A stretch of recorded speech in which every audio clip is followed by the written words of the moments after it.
अस्सलाम वालेकुम। ऐसा ही था जो एक ज़माने में मशरिकी पाकिस्तान कहलाता था, लेकिन आज ये पाकिस्तान से अलग हो चुका है। जी हाँ, आज हम सैर करने जा रहे हैं बांग्लादेश की, जिन्हें दुनिया की मेहनती कौम कहा जाता है। पाकिस्तान से अलग होने के बाद यहाँ के लोग कैसी ज़िंदगी गुजार रहे हैं, माशी तौर पर कैसे ये मुल्क पाकिस्तान से आगे निकल चुका है। क्या बांग्लादेश के लोग पाकिस्तानियों को पसंद करते हैं? कैसे टेक्सटाइल इंडस्ट्री पाकिस्तान से बांग्लादेश चली गई? आज कौन सा मौका दोबारा पाकिस्तान को मिला है कि बांग्लादेश को माशी तौर पर ये पीछे छोड़ सकता है? बांग्लादेश की प्राइम मिनिस्टर शेख हसीना को कैसे स्टूडेंट्स ने एहतजाज करके मुल्क छोड़ने पर मजबूर कर दिया? इसके अलावा आपको बांग्लादेश की ऐसी खूबसूरती दिखाएंगे जो आज से पहले आपने कभी नहीं देखी होगी। चलें अब निकलते हैं बांग्लादेश के एक शानदार सफ़र पर। इस कंट्री का ऑफिशियल नाम पीपल्स रिपब्लिक ऑफ बांग्लादेश है, लेकिन इसके अलावा बहुत से नामों से इसे पुकारा जाता है, जैसा कि बंगाली या कंट्री ऑफ बंगाल। बांग्लादेश का मतलब है बंगालियों की सरजमीन। 16 दिसंबर 1971 को तारीख का वो दिन था जब इस्लामी जमहूरिया पाकिस्तान के नाम से पहचाने जाने वाला हिस्सा एक नई शिनाख्त के साथ दुनिया के नक्शे में उभरा। ये बिल्कुल ऐसा ही था जैसे किसी ने जिस्म का एक आज़ाद जिस्म से अलग कर दिया हो। पाकिस्तान को आज़ादी मिले अभी 25 साल भी नहीं गुजरे थे कि इंडियन की मदद के साथ मशरकी पाकिस्तान कहलाए जाने वाले हिस्से ने आज़ादी हासिल कर ली। ये ऐसा ज़ख्म है जो आज भी तारीख की किताबों में जिंदा है। बांग्लादेश की मौजूदा कुल आबादी 17 करोड़ 36 लाख के करीब है, जो आबादी के लिहाज से दुनिया का 8वां बड़ा मुल्क है, जबकि इस्लामी दुनिया का ये तीसरा सबसे ज़्यादा आबादी वाला मुल्क है। बांग्लादेश का कुल रकबा 1,48,460 मुरबा किलोमीटर है। रकबे के लिहाज से ये मुल्क दुनिया के 92वें नंबर पर आता है। बांग्लादेश का बॉर्डर सिर्फ 2 ममालिक से लगता है, जिसमें इंडिया से 95% और म्यांमार से 5% लगता है, जबकि दूसरी तरफ खलीज बंगाल की तवील साहली पट्टी वाक़या है। दोस्तों, बांग्लादेश की कौम को दुनिया की मेहनती कौम कहा जाता है और इस मुल्क की तेज़ी से तरक्की का राज भी यही है। पूरी दुनिया के किसी भी मुल्क में चले जाएं, आपको बंगाली सबसे ज़्यादा मेहनत से काम करते हुए नजर आएंगे। खास तौर पर अरब ममालिक में बंगाली बड़ी तादाद में आबाद हैं। अरब ममालिक में पाकिस्तानी कम होते जा रहे हैं, जबकि बंगालियों की तादाद में तेज़ी से इजाफा हो रहा है। इसकी बड़ी वजह यह भी है कि ये कम पैसों में ज़्यादा काम करते हैं। इंटरनेशनल ऑर्गेनाइजेशन फॉर माइग्रेशन की रिपोर्ट के मुताबिक 74 लाख बांग्लादेशी काम के घर से दूसरे ममालिक में मुकीम हैं, जिसमें 30 लाख के करीब इंडिया में रहते हैं, जबकि 10 लाख के करीब सऊदी अरब में जिंदगी गुजार रहे हैं और अपने मुल्क को पैसा कमा कर भेजते हैं। एशिया का सबसे बड़ा साहिल समुंदर भी बांग्लादेश में है, जिसकी लंबाई 120 किलोमीटर है और ये दुनिया का भी तीसरा सबसे तवील साहिल है। इस मुल्क में बोली जाने वाली जुबान बंगला है, जो दुनिया की सबसे ज्यादा बोली जाने वाली जुबानों में 8वें नंबर पर आती है। इसके अलावा हिंदी और उर्दू जुबान भी लोग बोलते हैं। बांग्लादेश में 91% मुसलमान आबाद हैं, जबकि 8% हिंदू और 1% दूसरे मज़हब के लोग रहते हैं। दोस्तों, यहाँ आपको एक हैरानकुन बात बताता चलूँ, जिससे आपको बांग्लादेश की सलाहियत और मेहनती होने का अंदाज़ा हो जाएगा। दुनिया में चाइना और इंडिया जैसे बहुत बड़े रकबे वाले ममालिक साल में 3 बार चावल की पैदावार करते हैं, जबकि बांग्लादेश रकबे के लिहाज से 92वें नंबर पर आता है। इसके बावजूद ये मुल्क भी साल में 3 बार चावलों की पैदावार करता है और दुनिया में चावल पैदा करने वाले ममालिक में तीसरे नंबर पर आता है और पूरी दुनिया को चावल एक्सपोर्ट भी करता है। ये वही मुल्क है जिसके 1971 में हालात बद से बदतर थे। करेंसी की वैल्यू भी जीरो थी, यहाँ तक कि पाकिस्तानी रुपए पर बांग्लादेशी स्टैंप लगाकर इस्तेमाल की जाती थी। बांग्लादेशी करेंसी के प्रिंट होने के बाद भी इसकी वैल्यू टके की भी नहीं थी, लेकिन आज पाकिस्तानी करेंसी की वैल्यू टके की भी नहीं रही। जी हाँ, बांग्लादेश की करेंसी को टका कहा जाता है। आज एक बांग्लादेशी टके के बदले 2.30 पाकिस्तानी रुपए आते हैं। 1971 के बाद बांग्लादेश ने तरक्की का सफर बहुत तेजी से तय किया है, जबकि पाकिस्तान इसके बरअक्स तनज़्ज़ुली का शिकार रहा है। 2024 के अदाद-ओ-शुमार के मुताबिक पाकिस्तान की जीडीपी $340 बिलियन है, जबकि बांग्लादेश की जीडीपी $460 बिलियन है। पाकिस्तान में रहने वालों की फीकस आमदनी $1600 है, जबकि बांग्लादेश की $2800 है। पाकिस्तान के फॉरेन रिजर्व $4 बिलियन के करीब हैं, जबकि आज भी बांग्लादेश के फॉरेन रिजर्व $21 बिलियन के हैं।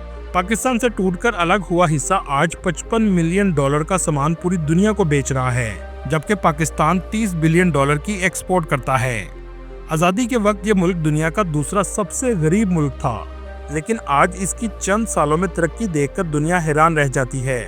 आज ये जनूबी एशिया की दूसरी और एशिया की 10वीं बड़ी माशी ताकत बन चुका है। बांग्लादेश की सबसे अहम एक्सपोर्ट रेडीमेड गारमेंट्स हैं। 1980 से बांग्लादेश ने सबसे ज़्यादा तवज्जो रेडीमेड गारमेंट्स पर दी है। लेकिन सोचने की बात यह है कि पाकिस्तान की फैसलाबाद की टेक्सटाइल इंडस्ट्री कैसे तबाह हो गई और बांग्लादेश टेक्सटाइल में बहुत आगे निकल गया। इसकी कुछ वजूहात में से चंद ये हैं कि बांग्लादेश की फैक्ट्रियों में खवातीन कम उजरत में काम करती हैं, सस्ती बिजली और टैक्स फ्री जैसी सहूलियात फराहम की, जिसकी वजह से कम कीमत में मेयारी मसनूआत पैदा होती हैं। जबकि पाकिस्तान में अदम सियासी इस्तेकाम रहा, बिजली और गैस महंगी कर दी गई, जिसके बाद पाकिस्तान टेक्सटाइल में बांग्लादेश का मुकाबला न कर सका। बांग्लादेश की पॉलिसियों ने सरमायाकारों को अपनी तरफ मतवज्जा किया, जिसके बाद पाकिस्तान के टेक्सटाइल ब्रांड ने बांग्लादेश में भी काम शुरू कर दिया, जिसमें crescent Textile Mills, Gul Ahmed Textile, Nishat Mills Limited और अल करम टेक्सटाइल वगैरह शामिल हैं। आज इन कंपनियों की प्रोडक्शन का बहुत सा हिस्सा बांग्लादेश में तैयार किया जाता है, जिससे बांग्लादेश में रोजगार की फराहमी हुई। ये सब कुछ बांग्लादेश की कारोबार दोस्त पॉलिसियों का नतीजा था। लेकिन जहां आपको एक अहम बात बताता चलूं, आज पाकिस्तान के पास दोबारा इंडस्ट्री को जिंदा करने का मौका मिला है। आपने टीवी पर सुना होगा कि अमेरिका ने पूरी दुनिया पर मुख्तलिफ टैक्स टैरिफ लागू किए हैं। मतलब अमेरिका जिन ममालिक से सामान खरीदेगा, उस ममालिक का एक टैक्स परसेंटेज होगा। इस वक्त अगर कोई अमेरिकन बांग्लादेश से सामान खरीदेगा तो इसे 37% टैक्स देना होगा, लेकिन अगर कोई अमेरिकन कंपनी पाकिस्तान से सामान खरीदेगी तो इसे सिर्फ 29% टैक्स देना होगा। इसलिए पाकिस्तान अमेरिका की इस पॉलिसी से फ़ायदा उठा सकता है। बांग्लादेश का कैपिटल ढाका है, जो मुल्क का सबसे बड़ा और गुंजान आबादी वाला शहर है। ये शहर आबादी के लिहाज से पूरी दुनिया का 5वां बड़ा शहर है, जिसकी कुल आबादी 1 करोड़ 2 लाख के करीब है। इस शहर का कुल रकबा 306 मुरबा किलोमीटर है, जहां हर किलोमीटर में 44,500 लोग रहते हैं। ये शहर नेपाल से निकलने वाली नदी गंगा के किनारे वाक़या है। ढाका बांग्लादेश के लिए बहुत अहमियत रखता है। ये दारुल हुकूमत होने के साथ साथ इस मुल्क की इंडस्ट्रियल हब भी है। पूरे बांग्लादेश की इकोनॉमी की इनकम का 35% हिस्सा ढाका से आता है। ढाका सिटी में ट्रैफिक और रश आपको सबसे ज़्यादा नजर आएगा। इस शहर में 4 लाख से ज़्यादा साइकिल रिक्शा मौजूद हैं, जो इसे दुनिया के दूसरे शहरों से मुनफरिद बनाते हैं। इसे रिक्शा कैपिटल भी कहा जाता है। ट्रैफिक जाम इस शहर में बहुत ज़्यादा रहता है। 2011 की रिपोर्ट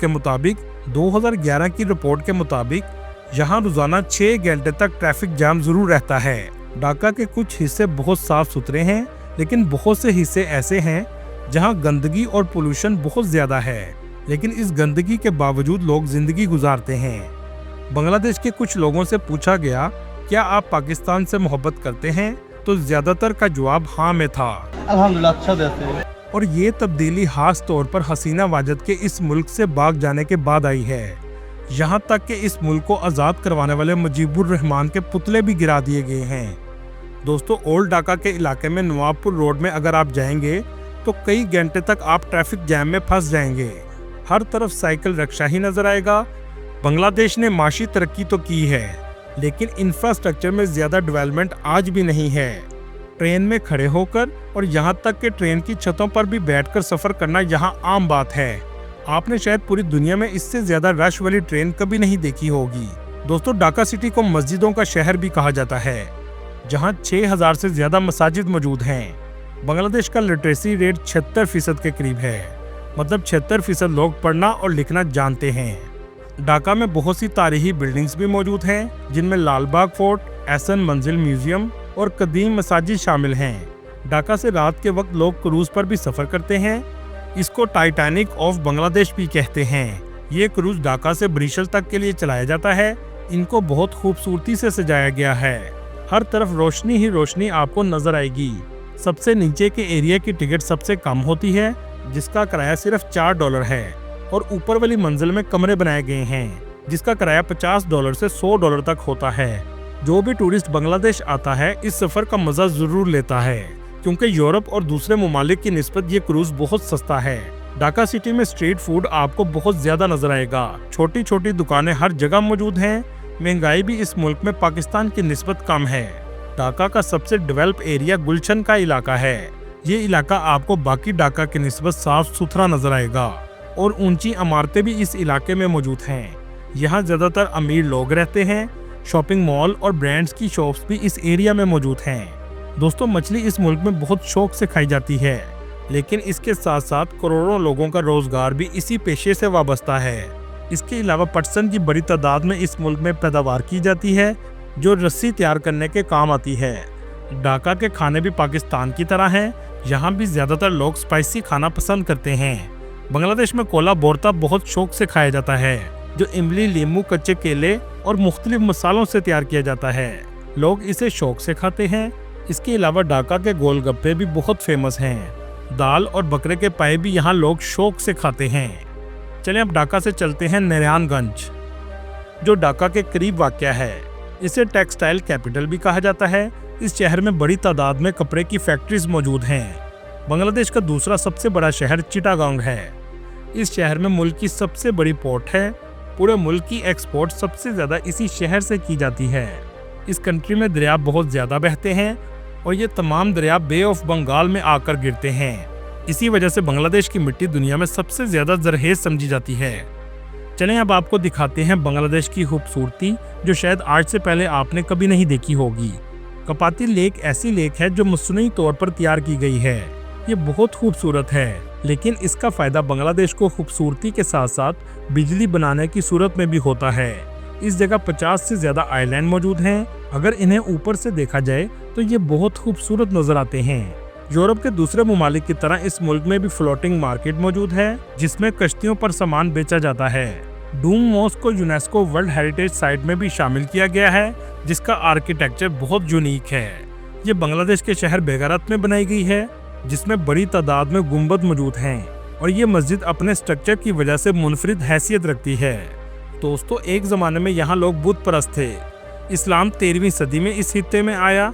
इसी वजह से आज भी 8वीं सदी के बुद्ध मत के टेम्पल मौजूद हैं। इस टेम्पल को पहाड़पुर टेम्पल कहा जाता है। इसकी शक्ल पिरामिड की तरह बनाई गई है। ये मुल्क कुदरती खूबसूरती से भी मालामाल है। लैंगलोक वाटरफॉल इस मुल्क की सबसे फेमस वाटरफॉल है, जिसका मंजर देखने लायक है। दोस्तों, इंडिया के शहर कोलकाता से बड़ी तादाद में लोग आते और जाते हैं, जिसके लिए बस भी चलाई गई है और इसको आपस में मिलाने के लिए 8 किलोमीटर लंबा पुल भी बनाया गया है। दोस्तों, जैसा कि आपने कुछ अरसा पहले सुना होगा कि शेख हसीना वाजिद मुल्क छोड़कर भाग गई थी। इसकी क्या वजह थी? चलें इसको जानने की कोशिश करते हैं। 2024 अगस्त के महीने में ऐसा क्या हुआ था कि सब सड़कों पर आ गए थे। तलबा ने बहुत जोरदार एहतजाज शुरू किया था। 1971 में बांग्लादेश ने अलग होने के बाद आर्मी के साथ मिलकर एक कानून पास किया कि जो लोग 1971 की जंग में शरीक थे, उनके बच्चों को 30% सरकारी नौकरियों का कोटा दिया जाएगा और बाकी मुल्क के नौजवानों के लिए सिर्फ 40% का कोटा रखा गया। जंग में शरीक चंद हजार फौजियों के बच्चों के लिए 30% नौकरियां, जबकि करोड़ों नौजवानों के लिए 40% नौकरियां रखी गई थी। जिसके बाद नौजवान सड़कों पर निकल आए कि हम करोड़ों का हक चंद हजार लोगों को दिया जा रहा है। जिसके बाद हालात कशीदा हुए और स्टूडेंट्स ने मुतालबा किया कि सिर्फ फौज के बच्चों को नौकरियां ना दी जाएं, बल्कि सबको मेरिट पर दी जाएं। लेकिन शदीद एहतजाज के बाद शेख हसीना वाजिद को मुल्क छोड़ना पड़ा और अदालतों को इस कानून को ख़त्म करना पड़ा। ये थी इस वाक़े की असल वजह, जिसके बाद शेख हसीना वाजिद मुल्क छोड़कर भाग गई। ये शेख मुजीबुर रहमान की बेटी हैं, जिसने 1971 में बांग्लादेश को पाकिस्तान से अलग करने में अहम किरदार अदा किया था। दोस्तों, ये थी आज की हमारी इन्फॉर्मेटिव और दिलचस्प वीडियो। आपको वीडियो कैसी लगी कमेंट में ज़रूर बताइएगा। उन्हें आने वाले दोस्तों से गुजारिश है हमारे चैनल को सब्सक्राइब और लाइक ज़रूर कीजिएगा। अगली वीडियो तक अल्लाह हाफिज़।